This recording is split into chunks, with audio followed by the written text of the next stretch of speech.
is a woman over the weekend who took it upon herself to research my family history in hopes of digging up some kind of a gotcha moment, a gotcha angle to validate illegal immigration and open borders. And what she found was really shocking, guys. She found that my family who came here in the 1800s from Norway and Germany, that they spoke Norwegian and German. Okay. And really what she did is prove that my family came here. Daytime TV is no stranger to drama, but every now and then, a moment comes along that gets everyone talking. This was one of those moments. What began as a debate on immigration policies between conservative commentator Tomi Lahren and The View co-host Sunny Hostin quickly escalated into a heated clash over ancestry, hypocrisy, and the true meaning of being American. Immigrants come over here and they don't know anything and they're dragging us down because we all come from immigrants, including you, Tomi Lahren. She talks about low skills. What exactly are her skills? Her second great-grandmother had been here for 10 years, yet spoke no English. Oh my gosh. 1930 census says Tommy's 3 times great-grandmother had been here for 41 years and still spoke German. Before we dive in, don't forget to hit that like button and subscribe so you never miss the latest Hollywood drama, sizzling hot takes, and the juiciest debates that keep the internet buzzing. Now, let's set the stage. Tomi Lahren is no stranger to controversy, often stirring the pot with her unapologetic views on immigration. She's a vocal advocate for a merit-based immigration system, firmly defending legal immigration and pushing for reform. Her bold stances have made her a polarizing figure, frequently challenging the status quo on the other side.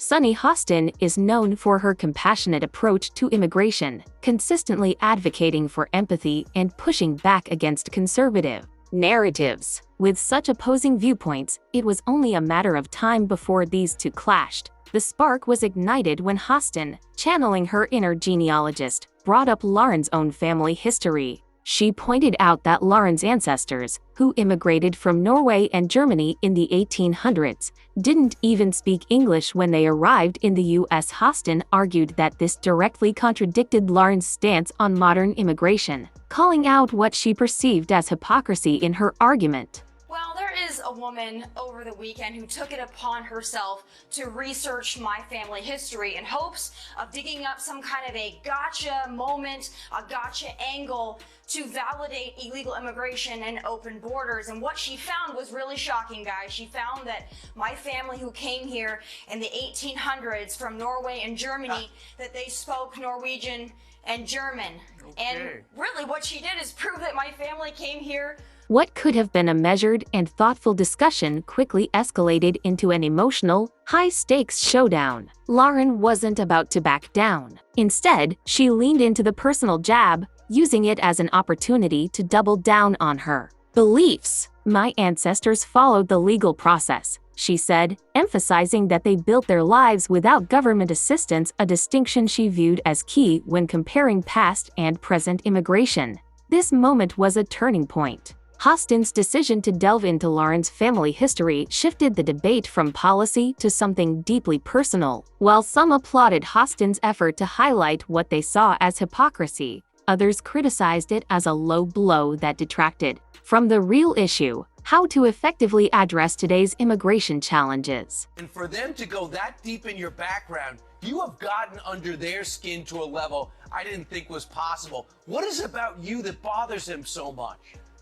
Well, it's not just me, it's anybody who advocates for merit-based immigration or has an issue with open borders. And again, just like you said, they don't seem to understand that we, on the right, believe. The debate quickly shifted into a deeper and more complex battle over whether today's immigration policies can even be compared to those of the 1800s. At first glance, the comparison seems reasonable after all. Both then and now, people have come to America in search of a better life. However, as Lahren pointed out, the immigration landscape in the 1800s was vastly different. It was largely unregulated, with land available for the taking and few rules in place. In contrast, today's immigration system is a tangled web of laws, security concerns, and social welfare programs. It's far from an apples-to-apples comparison. For Hostin, the question of assimilation was central to her argument. She contended that cultural integration has always been a slow and gradual process.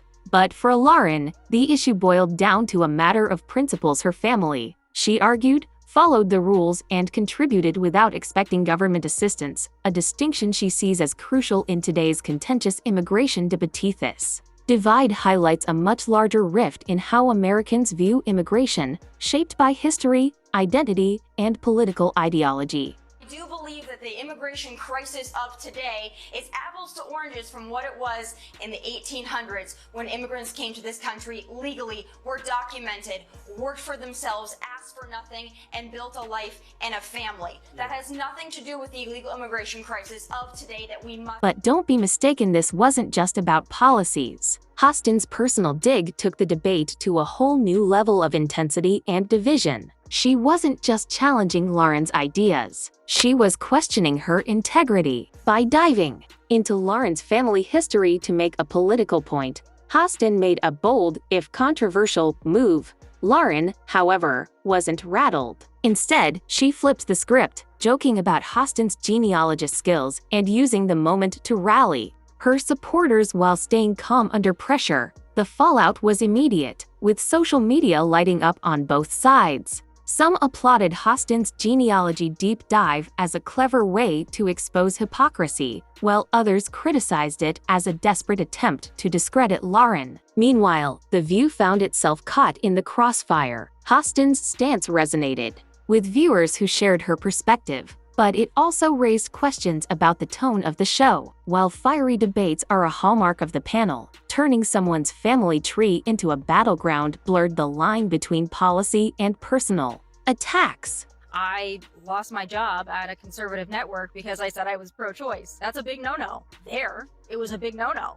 You know, I offended the community. I went on The View and I said, just a point that a feeling that I've had for a long time, I'm very limited government. Like, that's just me. I'm not pro-abortion. I'm just very limited government. That's my perspective on a lot of things. And I lost my job at a conservative network for that. How did you know you lost your job? Like, what did that look like? So you go on The View, you say this, and then what happened? Then they told me, don't come back on Monday to do your show. You're suspended indefinitely. That's how it was. Were you shocked? Were you like, oh, this makes sense? No, I was shocked. And that's why the lawsuit ensued. I have a view that some conservatives still to this day take a real issue with, and they tell me I'm not a real conservative or this or that. It's on both. As the dust settled, the spotlight returned to the core issue: immigration policy. Lahren emphasized that her stance wasn't about rejecting immigrants but about enforcing the rules. She drew a clear line between legal immigrants who follow the system and those who cross the border illegally, a distinction that often gets lost in political debates. Love her or hate her, Lahren's ability to stay composed and articulate her point under pressure is a testament to her skills as a debater.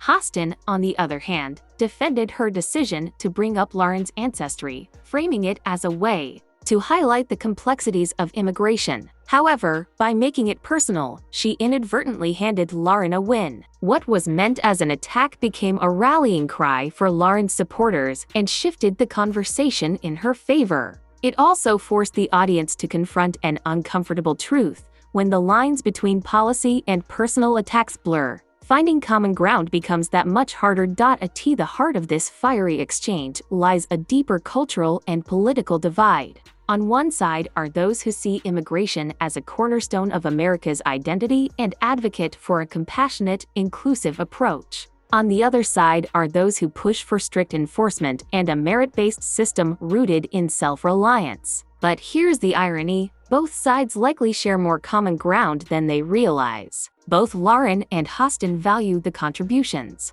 immigrants have made to America. Both recognize the importance of assimilation, and in their own ways, both believe they are fighting for what's best for the country. Yet, in the heat of live TV drama, those shared values are often overshadowed by the clash of personalities and the spectacle of debate. Provide them with DNA, 23andMe, because I cannot believe the detail on your background that they were able to get.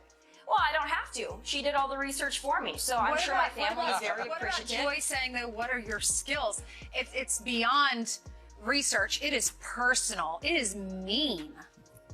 Well, of course, this is classical Joy Behar, but I would like to ask Joy Behar what her skills are, because perhaps we could swap stories. I know I watched Joy and she seems like a highly skilled lady, but for her to attack me, that's really interesting. Those in glass houses should not. In the end, this wasn't just a clash over policy, it was a reflection of how deeply personal politics have become. When debates shift from discussing ideas to attacking individuals, everything feels more charged, more emotional, and undeniably personal. Whether you're Team Lahren or Team Hostin, one thing is certain, this debate is far from over. If anything, it proves that daytime TV still has the power to spark conversations and make us question what's really at stake. So, what do you think? Is it fair game to bring someone's personal history into political debates? Or did this cross the line? Let me know your thoughts in the comments. And if you enjoyed this video, don't forget to hit like and subscribe for more. Catch you in the next one. Peace.